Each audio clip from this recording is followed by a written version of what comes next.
Afternoon, how are you today? It's about 42 to 44, no wind. I can hear some birds out.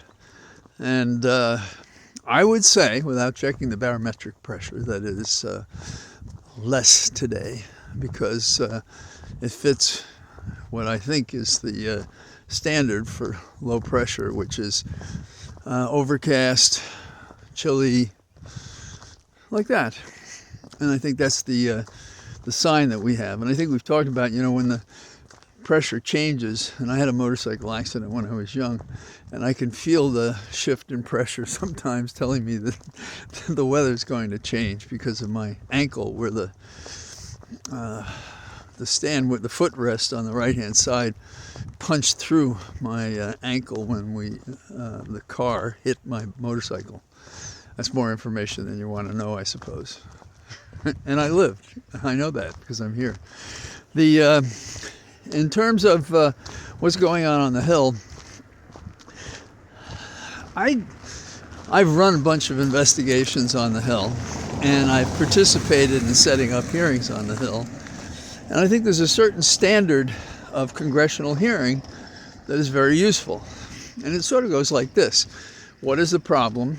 People come on and testify. What solutions do you have in mind? People come on and testify about it. Draft legislation, have what they call a markup to see that, one bill or other seems to satisfy the need, and then bring it to the floor of the House and vote on it. And I've been involved in that. But there's a new kind of hearing which is more about political theater than it's about responsible legislation. And I'm talking about the online safety child bills that are kicking around. Now, quote, children or kids under 16, it is being said, are compromised because they can't handle the internet. And so parents are supposedly demanding that we change the rules.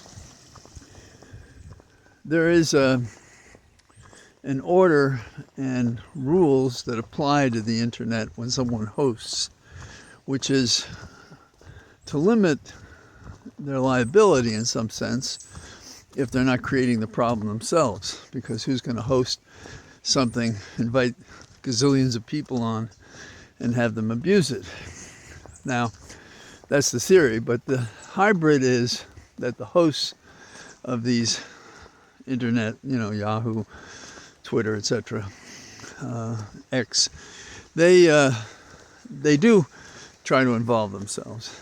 And so there are certain words, certain patterns of conduct and so forth that you can discourage, but you can't get to everything.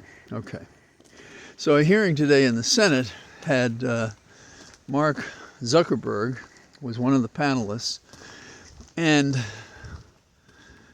one senator said, "Well, you're here now, and we have all the parents here. Don't you think you should apologize to them right now?" Now, I give Zuckerberg credit because it was a little bit of rhetorical jujitsu here, I thought, in that he said to himself, okay, yeah, I can do that. I'm upset about that. He got up, he turned his back to the senators, and he faced the people in the audience, and he said, I apologize for what you're going through, the problems you have dealing with this problem, and I want you to know we're working hard as we can with 40,000 employees to make it safer for you and your children. Now, there are proposals for devices by which parents have something to say about a child having access. Now, there really may be no cure for the lax parent, but Democrats and Republicans were just charging at these guys for what's happening on the internet and holding them responsible. And one senator said, "There's blood on your hands." And Zuckerberg said, "Come on now, don't be ridiculous." And I think he's right. The coverage of these things is sensational.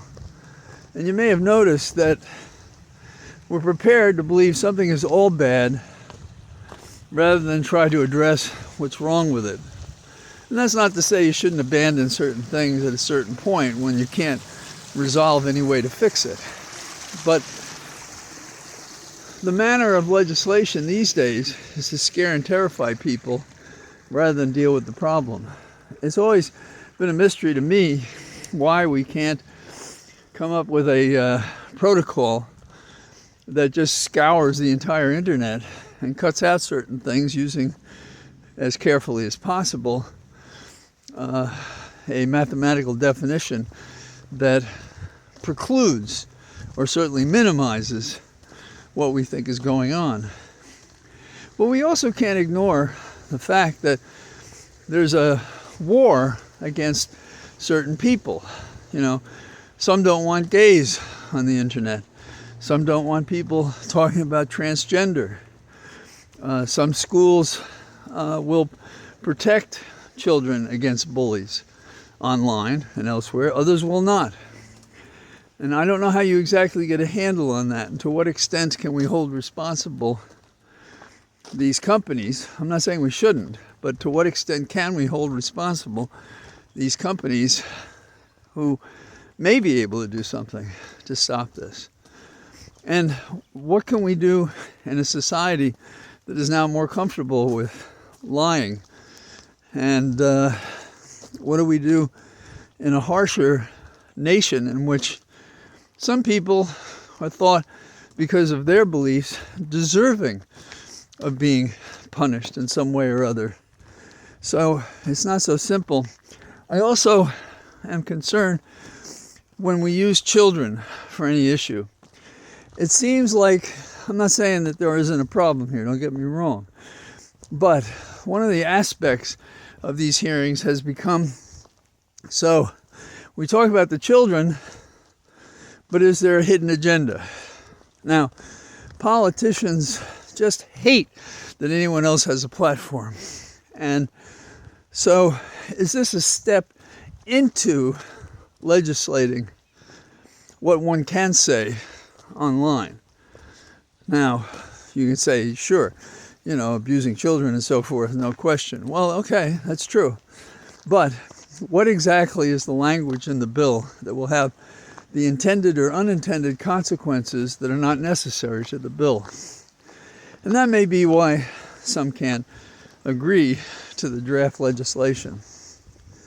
But there has been a push to sort of occupy that space by government, which, in my opinion, compromises our First Amendment dialogue. So this is not a simple issue, although Republicans and Democrats on the Hill are making it sound as simple as possible because they figure they can get on the hustings and protect and save their phony baloney jobs. But step one is conducting these hearings more like a clown show. And I saw evidence of them trying to do to this industry what they did to the heads of several schools, and also a heightened emotional issue, and that was about anti-Semitism and so forth. So we have to find a way to have civil discussions. They don't have to be, well, they don't have to be ballets in which everybody is bowing and deferring to each other. But saying to a witness that you've sworn things like, "Don't you just apologize here?" and then putting in all sorts of statements that nobody would admit to. And at one point, Zuckerberg was also asked, "Don't you think that people could be prosecuted for this?" And he says, "Well, sounds like perhaps they could be." See, they're looking for the angle to place the burden on someone else. And there has been, in my lifetime, increasing number of statutes that make the third party responsible. Okay, so immigration is one of those, obviously. So you're an employer. Person comes in with legitimate documents, as far as you can tell. You hire them, they work for you. Then the government says, we're going to prosecute you, the employer, if we find that you have illegals working for you. Now, yes, there are people who do that, and they know it, and if you can prove it, that's one kind of case. But it's another thing to be extrapolating and putting the burden of being the governor and private attorney general of the law and being held accountable if you don't do it right, when even the government has immunity from what they do, including when they get it wrong. So there are a bunch of issues about this. It's not simple, and it may be beyond the ability of the members of Congress, Senate and House, to be as deliberate as they can be at their best. Some very complicated legislation goes through that building, the Capitol, and I've been there and seen some pretty amazing pieces of legislation. But this is closer to a clown show than a deliberate body. I don't know that the sense should be like a courtroom, but I do think it's got to be professional, and the language of a senator should be more, civilized, more respectful. And if you're going to have a hearing, then you really shouldn't come to the hearing presuming that somebody's a snake. But these hearings are becoming gotcha hearings. They're not real searches for the truth. Surprise. Now, there are a couple of interesting stories about Iran. Iran warns that we'll do what's necessary if we do something that we think is necessary. Okay, maybe that needs to be said, but I can't blame anybody. And it's only recently that the Iranians celebrated a hero to them who was killed by an American drone, along with others. So this is not an academic question for Iran. War is not. But there was an interesting thing that I saw by the end of, it's not the end of the day yet, but that I saw and heard. And it was that the militant group that sent the drone that killed the 3 soldiers and injured others, they said they will not be doing any such thing anymore in Iraq or Syria. So, is that good faith? Well, how do you get people to take a step back from conflict? And do we have to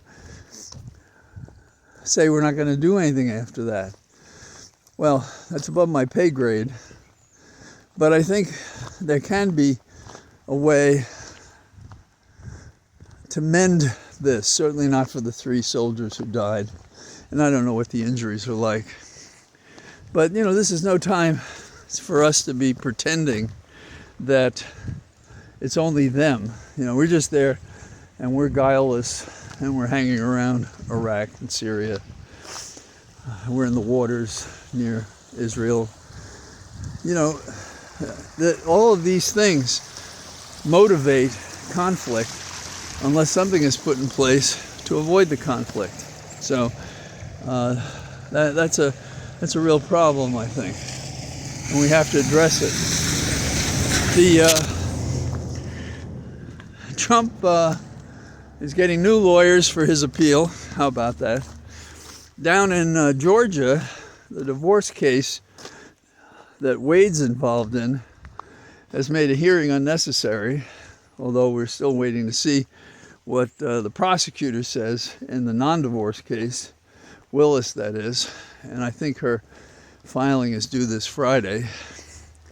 In interesting questions about freedom of speech and religion, a man destroyed a satanic temple display in Iowa. We can't have that devil here. So, is that an example of freedom of religion, or is it freedom of press, or access to freedom of speech? In any case, they're prosecuting the guy who decided to destroy the satanic temple. So Iowa is protecting Satan. So that's kind of interesting. And that's about what I know that's going on, or that catches my attention.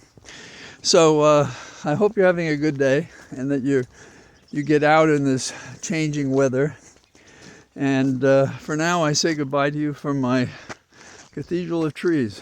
Bye-bye.